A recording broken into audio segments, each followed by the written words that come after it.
The first thing you should know is I'm not the type to lose my temper.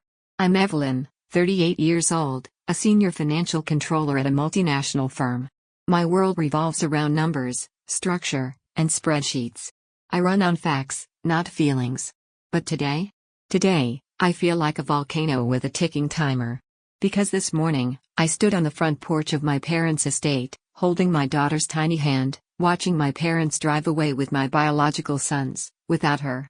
They didn't forget her. They chose to leave her. She stood there beside me in her pink sundress and glittery sandals, clinging to her bunny plush like a lifeline. Her name is Naomi.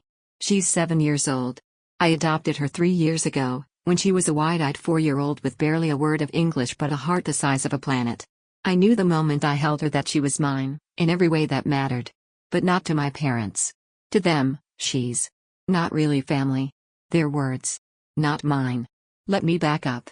A month ago, my mother invited me to lunch at her favorite rooftop cafe downtown, white linen napkins, overpriced tea, and that fake smile she uses when she's about to say something awful. We're planning a family trip, she said, brushing crumbs from her cardigan. To the Cayman Islands. A surprise for the boys. I blinked. All 3 kids? Her smile stiffened. Oh, sweetheart. Just Michael and Evan. I paused, thinking she'd misunderstood. You mean, you're not taking Naomi? She gave a laugh, short and light like a hiccup. Evelyn, it's a trip for the family. You know what I mean. No. I don't. Darling, she said, dropping her voice like she was being generous, Naomi's lovely, but she's not really one of us. You can't expect us to include her in everything. This is something special for the boys. It took every ounce of professionalism I've built in 2 decades to not flip the table and walk out. She is one of us, I said, ice-threading every syllable. She's my daughter. She's adopted, Evelyn, my mother replied, folding her napkin like the conversation was over. It's different. That word, different, stuck in my throat like glass. I went home that night and cried in the kitchen. Naomi had already gone to bed, and my sons, Michael, 10, and Evan, 8, were playing a game on the couch, blissfully unaware. I talked to them the next morning. Told them their grandparents were planning a surprise trip. They lit up like sparklers. Pirate ships, dolphins, snorkels, the works. And Naomi? She just looked up at me and said, "Will there be books on the ship?" Because she's that kind of girl. Quiet. Curious. Gentle. And I knew I couldn't break her heart. So, I tried to stop it. I told my parents they could either take all 3 kids or none. My father, who had been mostly silent until then, cleared his throat and said, "Let's not make this a political thing, Evelyn." A political thing? I repeated. It's my daughter. He shrugged. You're overreacting. This is a trip for your sons. Naomi will understand. They said it like they were being reasonable. Like excluding my daughter wasn't a direct assault on her humanity. I should have said no. I should have slammed the door in their faces. But then I looked at Michael and Evan, bouncing around the house, giddy at the idea of snorkeling and jet skiing in hotel buffets. They didn't understand. They couldn't see it for what it was. And then Naomi, in her quiet little voice, said, "It's okay, Mom. I'll stay with you. I don't want the boys to miss their fun." 7 years old. And she already knew what it meant to be left behind. So, I let them go. And I've hated myself for it ever since. The morning they left, the Uber idled in our driveway. My boys ran out, clutching their backpacks. My mother kissed their heads and clapped her hands as if this were a magazine shoot. My father gave them each a high five. Not one of them looked at Naomi. She stood by my side, holding my hand, too quiet for a child on summer break. "Mommy," she whispered when the car pulled away, "why didn't they take me?" I crouched to her level, brushed a loose curl from her cheek, and said the only truth I had, because they don't understand what family means. But they will. She nodded, eyes wide but dry. She didn't cry. I did. That night, the house was too quiet. Naomi sat curled on the couch, her stuffed bunny hugged close. No laughter from the boys. No sibling arguments. Just a stillness that hurt. "Wanna watch something?" I asked gently. She shrugged. "Maybe later." I pulled out my phone. The family group chat was exploding with photos. My mother, first day in paradise. Look at them. My father, the ocean is stunning. Evelyn, you're missing out. Then my mother again, Naomi's okay, right? She understands? Understands that you took her brothers and left her behind like an unwanted suitcase? Yeah. She understands just fine. I turned off my phone before I said something I couldn't take back. Naomi barely touched her dinner that night. I made her favorite, banana pancakes with chocolate chips. Usually she'd clap and laugh when I flipped them too high. Not tonight. Do you think they're having fun? She asked quietly. I nodded. Yeah, baby. I think they are. Do you think they miss me? My throat closed. Of course they do. They love you. But not Grandma and Grandpa. Silence. I walked around the table, knelt beside her, and took her hands in mine. Naomi, I said. You are perfect. You are loved. You are mine. If they can't see that, it's not your fault. It's theirs. She stared at me. Processing. Nodded once. Okay, she whispered. But I knew she didn't believe it yet. So I made a decision. They wanted a family trip? I was going to show them what a real family trip looked like. The next morning, the sunlight pushed its way through the curtains in soft golden slivers. Naomi was still asleep, curled into a perfect comma shape, bunny tucked beneath her chin. I lay there for a while, listening to her breathe, the kind of deep, peaceful breath children have before the world reminds them how cruel it can be. I wasn't going to let that happen again. Quietly, I got out of bed, padded to the kitchen, and poured myself a cup of coffee. The house still felt unnaturally quiet without Michael and Evan. No clattering cereal bowls. No superhero debates echoing from the hallway. Just stillness and the faint hum of the fridge. My phone buzzed on the countertop. Mom, 8:01 a.m. Jet skis today. The boys are loving it. Dad, 8:03 a.m. Lucas said this is the best trip of his life. Wish you were here, Evelyn. Mom, 8:05 a.m. Naomi's okay, right? She knows this is just a trip for the boys? I stared at the screen. My blood boiled. I turned the phone off. They wanted to play pretend, live in their curated reality of real family, and send me postcards from paradise while Naomi sat here alone? They wanted me to smile and nod and say thank you for excluding my daughter? Not today. I walked back to the bedroom and gently nudged Naomi awake. Hey, baby. She stirred, rubbing her eyes. Want to go on an adventure? She blinked. What kind of adventure? I smiled. One just for you. Aqua park. Shopping. Ice cream. Maybe a few surprises. Her face lit up slowly, like dawn across the horizon. Really? Really? And just like that, the sadness faded. Hope took its place. The water park was packed with families, parents in wide-brimmed hats, toddlers in floaties, and teens screaming down slides. But in the middle of it all was Naomi, giggling as she ran through fountains, squealing as we zoomed down the double-tube slide. Her laugh echoed through the air like wind chimes in summer. She held my hand the whole time. She wasn't letting go. Not even once. We raced down the lazy river.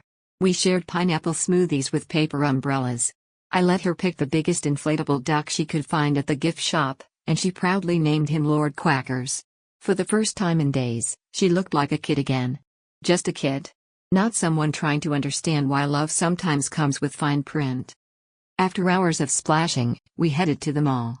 Naomi skipped through the boutique aisles, eyes wide. She tried on a sequin jacket, twirled in a tutu, then fell head over heels for a ridiculous, oversized pink sun hat that made her look like a miniature fashion diva. Can I pick this one? She asked. Of course, I said. Even though it's silly? I crouched down and looked her in the eye. Sweetheart, there's nothing silly about being exactly who you are. She hugged me so tightly it took my breath away. We checked out with her new princess wardrobe and stopped by an ice cream stand. She picked a triple scoop monstrosity, chocolate, strawberry, and bubble gum. She took one lick, and it collapsed sideways onto her nose. She laughed. Really laughed. I took a photo, Naomi in her princess hat, sticky-faced and beaming. And I sent it to the family group chat. Me, 2:47 p.m. Naomi's having the time of her life, 2 hearts emoji, crown emoji, soft serve ice cream emoji. Silence. 3 minutes later, a reply. Mom. Wow, you're really spoiling her. I smirked. Me. Of course I am. She deserves it. Then I sent another picture, Naomi mid-spin in her glittery new shoes, Lord Quackers tucked under her arm. Me. It's Princess Day. More silence. Finally. Dad. Looks like fun. Just don't go overboard. I stared at that message for a long time. Overboard? They flew 2 children to a private resort and left a third behind, and I'm going overboard? I locked my phone and looked at Naomi, who was now inspecting her ice cream for hidden candy. She was so unbothered, so pure in that moment, it made my heart ache. They didn't know it yet, but I was just getting started. That evening, Naomi passed out on the couch, her arms wrapped tightly around Lord Quacker's glittery shoes still on her feet. I sat across from her, a warm cup of tea in my hands, and stared at the blank TV screen. For years, I had told myself my parents and I were a team. I worked long hours, covered the mortgage, paid every bill, and made sure the kids had what they needed. My parents, retired and living with us, watched the kids after school and occasionally made dinner. It wasn't balanced, but it worked. Or so I thought. But now I saw it. Clearly. Blindingly. We weren't a team. I was the engine. They were passengers. Worse, entitled ones. Ones who thought their help earned them control, not responsibility. Who saw themselves as saints for watching my children while simultaneously deciding which ones deserved to be treated like family. I wasn't going to pretend anymore. That night, I opened a new browser tab and searched listings. Apartments. Townhomes. Condos. Something small. Something mine. Something safe. For me. And for all of my children. The next few days moved like a quiet storm. Calm on the surface, but beneath it? Change was brewing. I made no announcements. No grand speeches. Just quiet, deliberate action. I started by finalizing the move. I found a townhome across town, modest, sunny, with just enough space for the 4 of us. 3 bedrooms. A small backyard for weekend picnics. A kitchen I could actually call my own. There was no shared mortgage with my parents. No co-signed agreements. Just me. It felt like stepping out of a fog and into the sunlight. Next, I reviewed my finances, something I hadn't done for myself in far too long. Years of being the default provider had chipped away at my savings more than I'd realized. Groceries for 5. Utility bills that ballooned every winter. School fees. Gas. Medical. And always the quiet assumption that Evelyn will handle it. I had been a one-woman financial institution with no interest rate and endless forgiveness. Not anymore. I canceled the automatic grocery deliveries to the old house. Unlinked my bank account from the utility payments.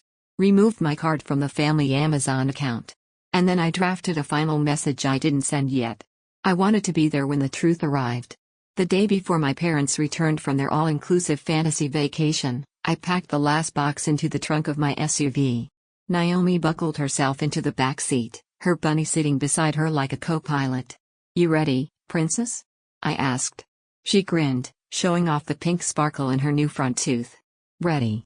We drove to our new home, the GPS counting down each mile like a drum roll. And just like that, we were gone. The next morning, my parents' flight landed. I knew the moment they arrived because my phone started buzzing like a hive of angry wasps. Mom, 8:02 a.m. Claire, we're home. Mom, 8:04 a.m. Where are the boys? Mom, 8:07 a.m. Claire, call me. The fridge is empty. Dad, 8:12 a.m. Why is the thermostat locked? Mom, 8:13 a.m. Did you forget to pay the water bill? I didn't answer. Not yet. Instead, I waited. At exactly 9:30 a.m., my front doorbell rang. I was sitting at the kitchen table with a warm mug of coffee in hand and Naomi coloring beside me. Her feet swung lazily from the stool. The house smelled like cinnamon and fresh laundry. I opened the door to find them standing there. My mother wore her post-vacation glow like an expensive mask, but I could see the panic beneath her carefully applied blush. My father looked less polished, confused, annoyed, and already sweating. "Claire," my mother said, breathless. "We need to talk." I leaned against the doorway. "About?" She faltered. "The house. The bills. The groceries. We walked into a disaster." I nodded. "Yes. That tends to happen when the maid quits." My father frowned. "You're being dramatic." "No," I said, "I'm being done." They blinked. "I moved out," I said, sipping my coffee. "While you were off sailing the turquoise seas, I signed a lease, moved the kids, and took every piece of my responsibility with me." "You what?" My mother's voice cracked like thin glass. "This isn't a joke," my father said sternly. "Nope," I replied. "It's adulthood. Welcome. But this is your house, my mother insisted, gesturing toward the invisible place she'd just lost. It was never my house, I corrected. It was yours. I just paid the bills. There was a long silence. They weren't used to this version of me, the one who didn't fold, who didn't explain, who didn't apologize. But the mortgage, my father began. Due next week, I cut in. Good luck. The electricity? He asked. Also due. Should be a fun surprise. My mother's mouth opened and closed, like a fish caught in a net. You've always taken care of things, she whispered. And that was your first mistake, I said. You assumed I always would. She tried a new tactic, softness. Tears welled up in her eyes, carefully staged. Sweetheart. This isn't you. We're family. Then maybe you should have acted like one, I said. When you took 2 of my children to the Caribbean and left one behind like luggage, you stopped being my family. She didn't even notice, my dad said quickly. She's a kid. No, I replied, my voice cold steel. She noticed everything. She asked me if she was real to you. And I had to sit there and lie to her face. My mother put her hand on the doorframe. But we raised your boys. We've helped so much. You helped when it was convenient, I said. But when it came to loving all my children, truly loving them, you failed. And now you don't get to play house with my family anymore. You're being cruel, she whispered. No, I said. I'm being clear. There was nothing left to say. I looked at them both, truly looked, and saw the truth. They had used me. Not because they were evil. But because it was easy. Because I let them. Good luck with the house, I said. And if you need a budgeting app, I can recommend one. I closed the door before they could respond. Behind me, Naomi looked up from her drawing. Who was that? No one important, I said. She smiled and went back to coloring. 3 days passed. 3 gloriously quiet days. I spent them baking blueberry muffins with Naomi, helping Michael and Evan set up their bunk beds in the new house, and stringing fairy lights along the back patio while Lord Quacker supervised from a lawn chair. It was simple. It was peaceful. It was mine. And then came the storm. My phone buzzed, again and again, each alert a drip of poison trying to seep back into my bloodstream. Mom, 8:14 a.m. Claire, please. Let's talk. Mom, 9:01 a.m. The mortgage is due. Did you forget? Dad, 10:07 a.m. The electric bill is over $300. Are you still paying this or not? Mom, 11:20 a.m. Claire, this is serious. Call us back. I sipped my coffee, set the phone down, and went back to helping Naomi braid ribbons into her doll's hair. They weren't used to silence from me. They were used to me stepping in before things fell apart, paying bills in secret, handling repairs, smoothing over their messes like a human band-aid. But now the mess was visible. And I wasn't cleaning it up. By the end of the week, my phone finally rang with a voice I recognized, and expected. My mother. I answered this time, letting the line hang for a moment before I said, yes? Her tone was syrupy. False sweet. Darling, I think there's been a little misunderstanding, she began. I didn't speak. We just assumed you'd still be contributing to the house, of course.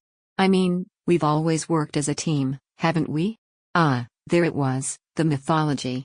The curated story they told themselves, that we were a united front, a family unit, sharing burdens and blessings equally. Except the burden was always mine. And the blessings? Theirs. We're family, she continued, her voice tightening when I didn't respond. We help each other. I took a slow breath. Oh, don't worry, Mom, I said lightly. I am helping. I'm helping you become financially independent. Silence. Then came the venom beneath the sugar. Claire, don't be ridiculous, she snapped. You're abandoning us over one vacation?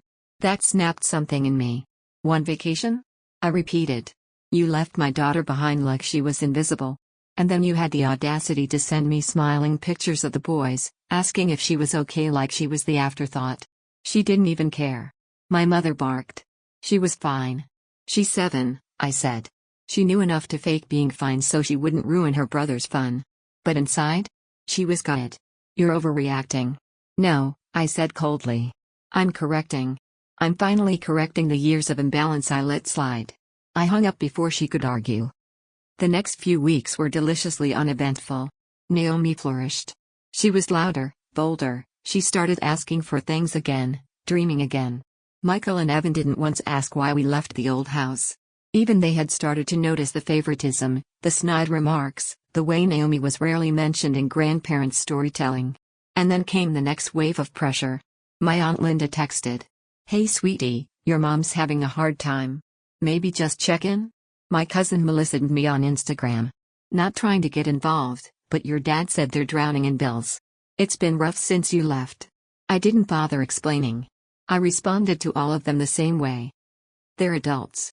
They'll figure it out. Because I was done setting myself on fire to keep others warm. Then came the knock. It was a Saturday. Naomi was watching a cartoon on the couch, Michael and Evan were playing with Lego, and I was finally enjoying my tea still hot. That should have been the red flag. The banging at the door was sharp. Angry. I knew before I opened it. There they were. My parents. My mother looked like she'd practiced tears in the mirror. My father's face was red, not from shame, but from indignation. "Claire," my mother breathed, like she'd just sprinted a marathon. "We need to talk." I didn't move from the doorway. "Oh? About what?" "The bills," my dad said bluntly. "We need some help. Just for a little while." I crossed my arms. "I thought you two were doing just fine. You just spent a week sipping cocktails in a cabana without a care in the world." My mother flushed. "Claire, please. We didn't realize how much you were covering." "You mean how much I was carrying," I corrected. "While you looked down on my daughter and acted like your vacations were earned." My father's jaw twitched. "We watched your kids for years."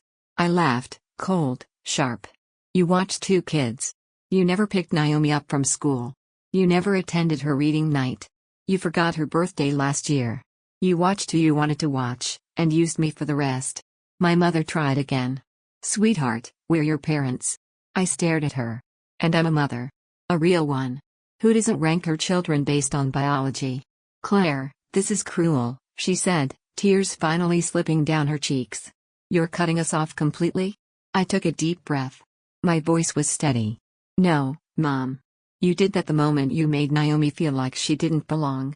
You wanted a family without her in it. Well, congratulations. Now you have it." My father's voice was quieter now. "You'd really do this? Walk away?" "I already did," I said. "And I'm not turning around." They didn't answer. I gave them one last look and stepped back. This is where the free ride ends. And where accountability begins. I closed the door. This time, there was no hesitation. And absolutely no guilt. 1 year later, our home smells like cinnamon rolls and the faintest hint of jasmine from the diffuser in the hallway. The sun streams through the windows of the little townhome I once thought would be too small, too humble. Turns out, it's just right. Naomi sits cross-legged on the floor, piecing together a puzzle of a galaxy. She's gotten into stars lately. Wants to be an astronaut. She wears glasses now, slightly oversized for her face, but she beams when she explains how gravity works to her brothers. Michael lounges on the couch, scribbling in his sketchbook. Evan is sprawled out beside him, trying to teach their pet rabbit, yes, we added a real one, not just Lord Quackers, how to high-five. It's loud. It's messy. It's perfect. Because for the first time in years, this is what real family looks like. My parents, on the other hand, live in a 2-bedroom apartment in the outskirts of the city now. They had to sell the big house 6 months ago when the bills caught up and the mortgage defaulted. They couldn't afford the lawn maintenance, the utilities, or the lifestyle they had built on my paycheck. I heard about it from Aunt Linda. She sent me a text, trying to guilt me again. "They're struggling, Claire. The apartment's so small. Maybe you could help. Just a little?" I didn't reply. Because I had already helped. More than enough. More than they ever deserved. They made their choices. They built a world where my daughter didn't belong. Now they can live in it, without the support of the daughter they so easily dismissed. They still message me sometimes. Not often. Just little prods every few months, testing the door to see if it's unlocked again. It's not. I told them once, if they wanted access to my children, they'd have to treat all of them like family. Not just the ones who share their DNA. That includes Naomi. Always. I've yet to see them do that. But let me tell you what I have seen this past year. I've seen Naomi shine. I've watched her raise her hand in class for the first time. I've seen her win Student of the Month and squeal over a certificate like it was a Nobel Prize. I've heard her laugh so hard her nose scrunches and her shoulders shake. She used to sleep curled up like she was bracing for a storm. Now she sprawls across her bed like she owns the world. That's what security does. That's what belonging does. And my boys? They've adapted. It was never a question of why did we leave? But more of a quiet recognition, one they never had to say out loud. Even they had begun noticing the way their grandparents treated Naomi differently. The way Grandma bought them matching outfits and left her out. The way Grandpa took them to baseball games and told Naomi she probably wouldn't enjoy it. Kids notice everything. They just wait for us to say it's okay to speak it out loud. And now they do. All three of them. In our home, no one gets less. No one is technically family. No one has to earn their spot at the table. They just get to be. I used to think I was being noble by staying. That carrying my parents, their bills, their household, was some sort of penance I owed for the life they gave me. But that wasn't love. That was manipulation disguised as duty. It took me too long to learn that sometimes, walking away is the most loving thing you can do, for yourself and for the people you protect. Because staying to keep the peace isn't peaceful. It's just quiet suffering. And quiet suffering is still suffering. Last week, Naomi brought home a drawing from school.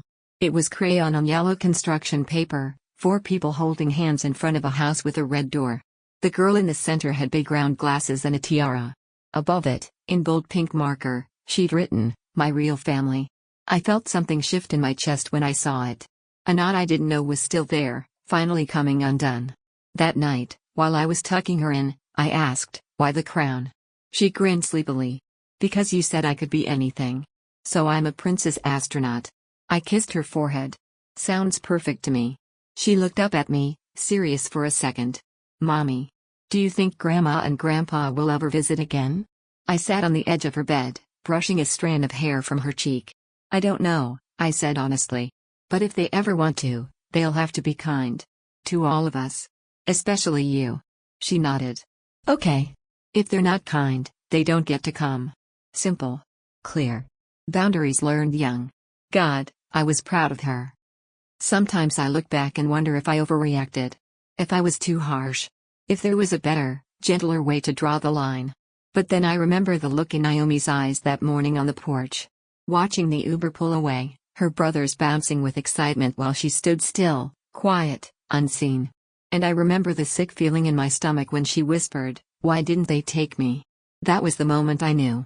This wasn't about one vacation. It was about a pattern. A choice. A long line of silent cruelties wrapped in polite smiles. And I would never let anyone make my daughter feel less than whole again. We're okay now. Better than okay. We have late-night movie marathons and burnt popcorn. We play board games and cheat shamelessly. We have yes days where the kids get to plan everything. We celebrate small wins with ice cream and dance parties in the living room. We're not rich. We're not perfect. But we are real. And that is everything.